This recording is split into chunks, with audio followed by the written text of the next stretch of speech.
Bueno, la intención que tenemos con estos videos es poder compartir con ustedes de una manera mucho más fácil y eficiente elementos claves que desde el área administrativa tengamos que compartir con ustedes, capacitaciones, inducciones, socializaciones, con la intención de poder tener una cobertura mucho más amplia y poder, digamos, alcanzar a compartir la información con todos los profesionales o con todos los colaboradores de la institución. Puntualmente en este caso traemos el manual de historia clínica, elemento fundamental y primordial como parte clave para la auditoría de historia clínica y la atención en salud.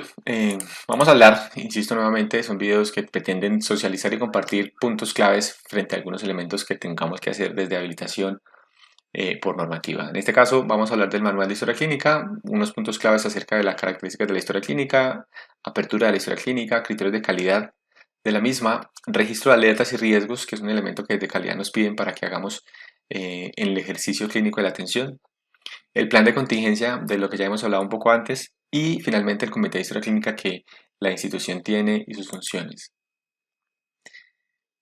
Antes de entrar, digamos, en detalle, quisiera recordar que la historia clínica constituye como tal el registro de varios hechos de la vida de un ser humano.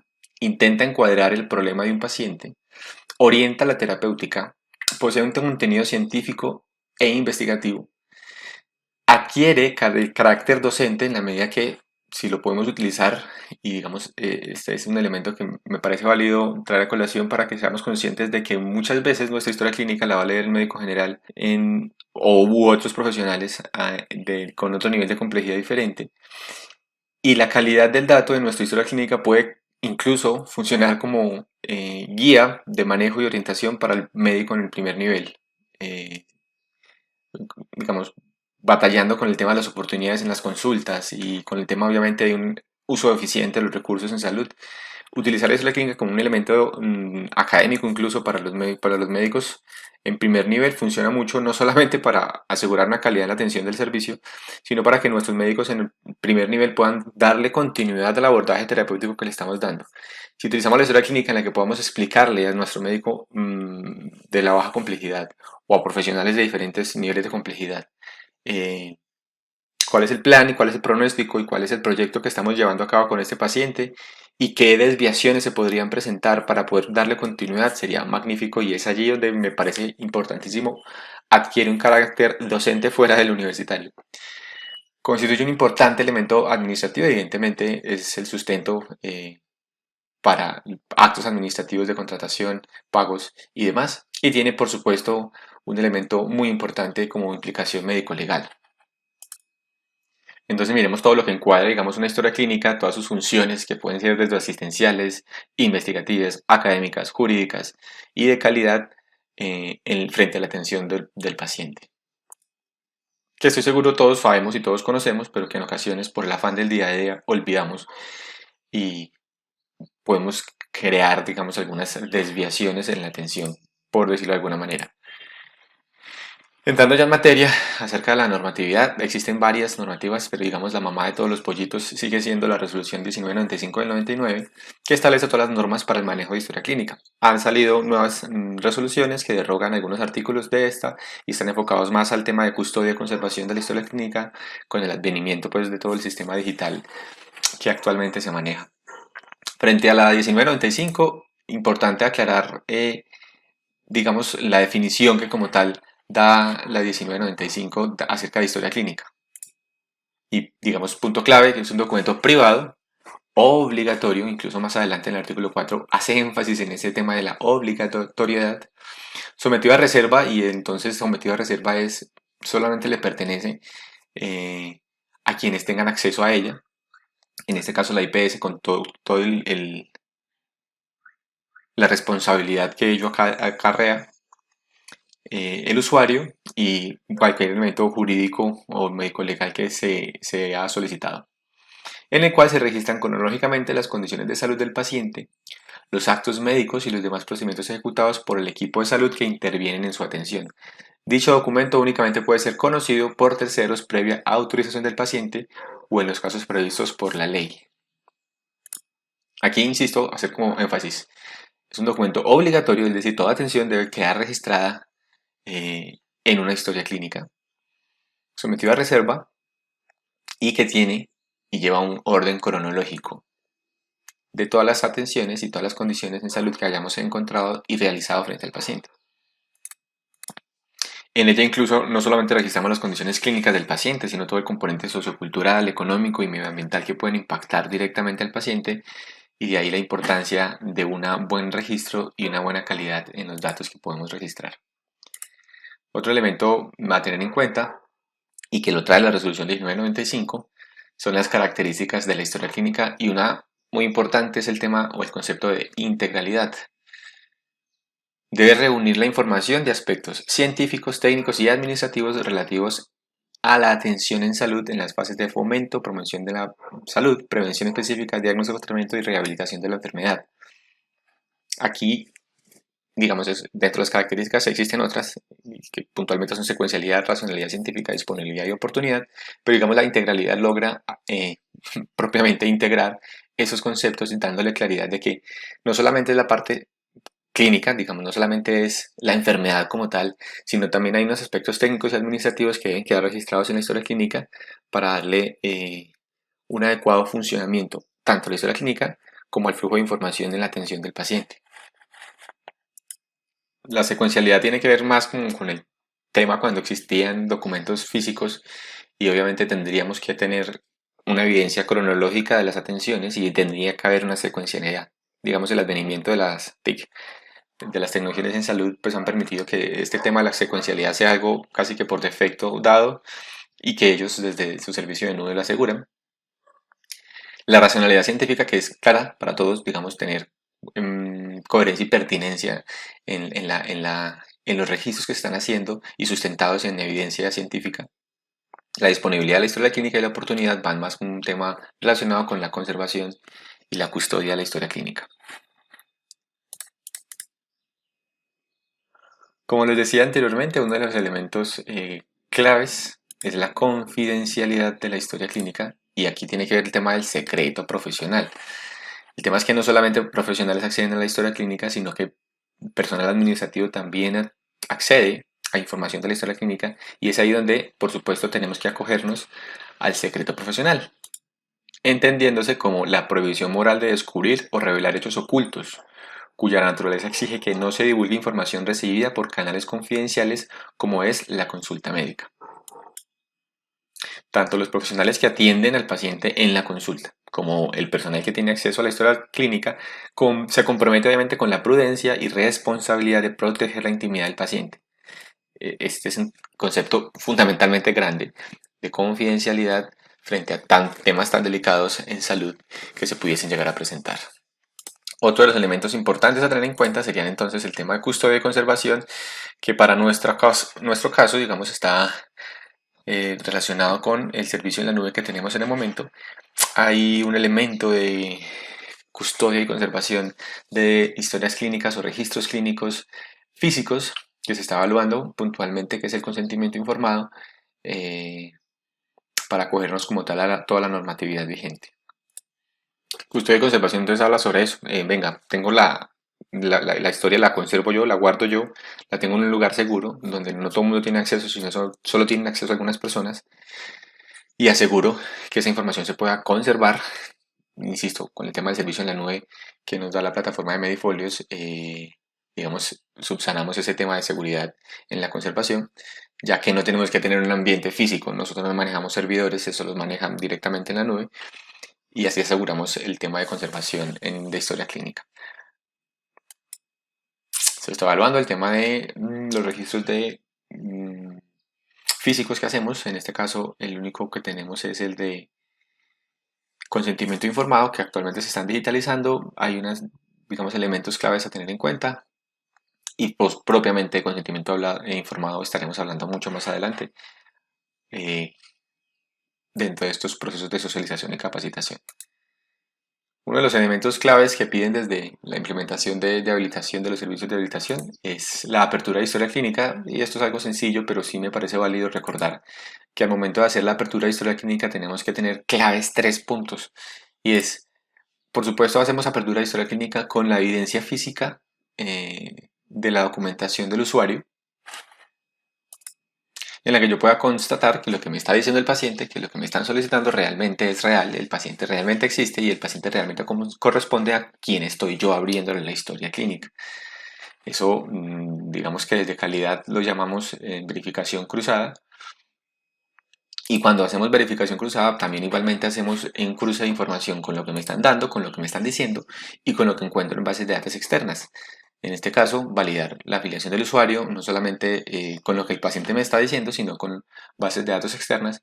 Y finalmente, registrar los datos que ya han sido verificados en su totalidad en la en la sección de admisión o apertura de historia clínica como nuevo paciente en la plataforma de Medifolios. La plataforma de Medifolios tiene una opción de observaciones que me parece válido tener en cuenta siempre que podamos identificar desde la admisión elementos claves tanto administrativos como clínicos para la atención del usuario. Aquí hago referencia a todo el componente de atención preferencial y prioritaria según las características de la población. Como les nombraba anteriormente, de calidad nos están pidiendo que hagamos, digamos, un refuerzo sobre el registro de alertas y riesgos identificados. Y lo bueno es que la plataforma de Medifolios tiene un elemento que nos contribuye a ello. En las pestañitas laterales, al hacer clic sobre el fueguito o sobre la campanita, se salen dos elementos importantes en los que podemos registrar. La intención es en el fueguito son las alertas clínicas y en las campanitas son las alertas, digamos, un poco más psicosociales o administrativas que pudiesen ser importantes en la atención. La idea es que registremos aquello que identifiquemos en consulta, que pueda ser trazador en la atención y nos pueda generar desviaciones o nos pueda favorecer a una mejor respuesta a la terapia del paciente. Puntualmente, una alergia de un usuario es un elemento que desde habilitación se pide tener muy en cuenta porque, digamos, si yo finalmente le administro a un paciente un medicamento o le formulo a un paciente un medicamento eh, a quien ya se ha documentado una alergia, esto se podrá convertir en un evento adverso prevenible eh, que puede tener sanciones disciplinarias en la institución. Pero también es válido utilizar estas alertas como elemento de comunicación entre el equipo profesional y administrativo frente a algunos elementos psicosociales culturales que puedan intervenir o favorecer la atención del usuario. Se me ocurre entonces, ¿por qué no utilizar estos canales de comunicación para aquellos usuarios en los que tengan alguna identidad de género diferente a la conocida y expresen el deseo de ser llamados de una manera especial? ¿Por qué no utilizar esos canales de comunicación como elemento clave para ello? Finalmente, hablar sobre los criterios de calidad de la historia clínica, y esto ya está más relacionado con la auditoría como tal. La clave aquí es que podamos identificar a qué le vamos a parar bolas desde calidad, desde auditoría médica. Y como les decía previamente en la reunión, la intención es realmente poder identificar la trazabilidad de la atención. En ese orden de ideas, digamos, tenemos unos criterios como tal de calidad y es el de coherencia. Debe haber una coherencia entre la remisión, es decir, el paciente acude a nuestra institución porque lo mandaron por un motivo y yo debo abordar principalmente ese motivo. Si yo me desvío de ese motivo de abordaje, debo documentar el por qué no le paré bolas a eso, sino que le paré bolas a otra cosa. Debe haber coherencia entre esa remisión, la enfermedad actual, la anamnesis que le estoy haciendo al usuario, el examen físico y el enfoque clínico. Es decir, debe haber coherencia desde que el paciente ingresa a la consulta, registro datos en historia clínica, hago el examen físico que sea pertinente, en este caso, para la atención de esa morbilidad que se está consultando. Y finalmente, el enfoque clínico y terapéutico que le voy a hacer al paciente, cuál es el abordaje que le voy a hacer. Otro elemento a tener en cuenta es la pertinencia, realmente qué tan pertinente es realizarle estas ayudas diagnósticas o terapéuticas con base en los diagnósticos CIE-10 registrados en historia clínica. Voy a decir cualquier cosa. Le voy a pedir un coprológico a un paciente que tiene diagnóstico de Alzheimer. Y uno diría, pues, ¿qué relación hay ahí? Puede que sí la haya, pero si no lo documentamos en historia clínica, pues por supuesto no tendría validez y no habría documentado la pertinencia y la coherencia frente a esa solicitud. Pero, ok, el paciente consultó y tenía melenas, estoy sospechando que pueda tener una sangre oculta en ese, perdón, le estaba solicitando y estoy pensando que pueda tener un SEA de colon y por ese motivo, dentro de la atención transversal en salud que podemos hacer, hacemos también tamizajes a enfermedades de interés en salud pública. Pero si yo no documento eso en la historia clínica, al momento de hacer la revisoría o la auditoría de historia clínica, se puede generar dudas y sospechas frente a la calidad del registro. Yo siempre digo que lo que uno debe hacer es que mi historia clínica no dé a suspicacias, no dé a suposiciones, sino que mi historia clínica quede tan clara que quien la lea entienda yo qué estoy pensando y yo para dónde voy. Otro elemento clave, súper clave, es el registro de análisis y plan de manejo. Es ese momento en el que yo finalmente, con base en el interrogatorio que hice, en los hallazgos clínicos, al examen físico que hice, en el análisis de los laboratorios que trajo, tomo una decisión y digo, ok, este paciente presenta estos síntomas, tiene estos exámenes, yo estoy pensando que tiene esto porque cumple estos criterios y finalmente voy a abordarlo de esta manera, porque así lo dice la guía de práctica o porque así lo dice la evidencia. Creo que es el elemento más clave, ese momento en el que yo me siento a digitar y escribir qué estoy pensando y para dónde voy. Y un componente muy, muy, muy importante, transversal en todas las atenciones, es el componente aquí está registrado como registro de recomendaciones, pero a mí siempre me gusta llamarlo como el componente de educación. Y es que yo deje registrado en historia clínica el componente de educación que le di a mi paciente. ¿Sí? Yo sé que muchas veces hablamos en el paciente con muchas cosas, pero no lo dejamos registrado. En la medida en la que podamos dejar registrado todo, la calidad de nuestra atención se va a ver reflejada también en la historia clínica. Y ahí vale decir, una buena historia clínica logra reflejar indirectamente una buena calidad de la atención. Entonces, el componente de educación, donde yo le doy signos de alarma, donde yo lo educo sobre la enfermedad, donde yo le doy recomendaciones para algunos abordajes frente de pronto a la terapéutica, efectos adversos, efectos no deseados, qué hacer si me presenta esto y lo otro. Si yo enseño y educo a mi paciente la adherencia terapéutica de mi paciente a la terapia, va a mejorar sustancialmente. Otro componente que quería compartirles es el de historia clínica de contingencia y como les había comentado en la reunión, ya existen, digamos, los formatos tal y como están diseñados en Medifolios, igualmente están diseñados en Word para que podamos hacer diligenciamiento de historia clínica en caso de que tengamos una caída de la red o la plataforma definitivamente no funcione, aunque tengamos acceso al computador, hacerlo directamente en Word, digitar en su totalidad la historia clínica y luego será subido a la red y a la plataforma por quien la gerencia designe.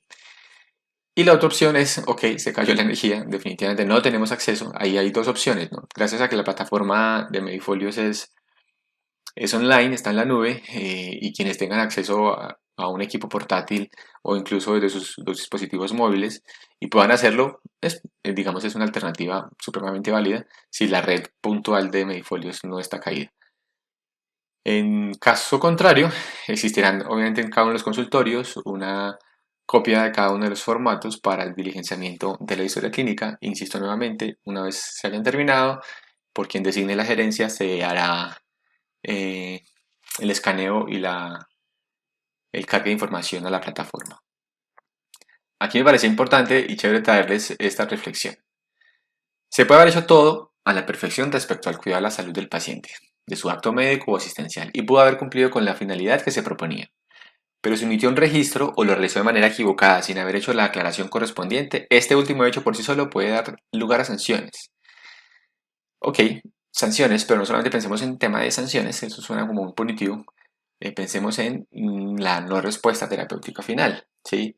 En, en que si yo hice muy bien el ejercicio puntual en la consulta y no lo registré en la historia clínica, quien lo vaya a ver en un futuro y no logre identificar lo que yo pensé, analicé y tomé decisiones, pueda tomar decisiones diferentes y obviamente perturbar, digámoslo de alguna manera, el buen desarrollo de la atención que ya estaba teniendo. Eh, digamos, ahí cae una responsabilidad no solo conmigo, sino con el resto de profesionales que lo van a ver más adelante para que puedan entender para dónde vamos y en qué camino va. Y finalmente, comentarles que obviamente la clínica integral neuromental tiene un comité de historia clínica en el que se abordan, digamos, todos los elementos de historia clínica relacionados con la atención. Se encarga de velar por el cumplimiento de las normas establecidas para el correcto diligenciamiento, adecuado manejo de la historia clínica, asegura el uso de técnicas eficientes para archivar, custodiar y conservar la historia clínica con el fin de que éste se encuentre fácilmente disponible, y presenta los resultados de auditoría realizadas a las historias clínicas. Aquí, digamos, y aquí nace la necesidad de tener la auditoría de historia clínica, que no busca ser punitiva, sino que busca todo lo contrario, dar un mejoramiento continuo a la atención, a la calidad de los registros, que se vuelve como en un círculo eficiente en la atención. Quienes hacen parte del comité de historia clínica: el gerente o su delegado en caso de que así lo requiera, el director científico, el director operativo, el auditor médico, el responsable del proceso de sistemas, pues nuestra historia clínica está basada en una plataforma en la nube, y la asesora de calidad como elemento clave y fundamental en la guía de la prestación de los servicios. Eso es todo por el momento. Puntualmente, este es el manual de historia clínica. Tiene, por supuesto, otros más elementos y, como les digo, la idea es que todos en sus computadores puedan tener acceso a esta información para que lo puedan consultar en caso de que así lo requieran. Estamos abiertos, obviamente, a cualquier solicitud, inquietud, dudas que podamos tener frente a la historia clínica, que será evaluada directamente en el comité para llevar a cabo algún plan de mejoramiento o algún cambio en ello. Anexo a este video estarán encontrando un link de una evaluación que pretende, insisto, darle como validez a la verificación de que se vio el video y así hicieron parte del proceso de socialización y capacitación. Espero todos accedan frente a él y hagan la validación de dicha información. Eso es todo, que tengan un feliz día.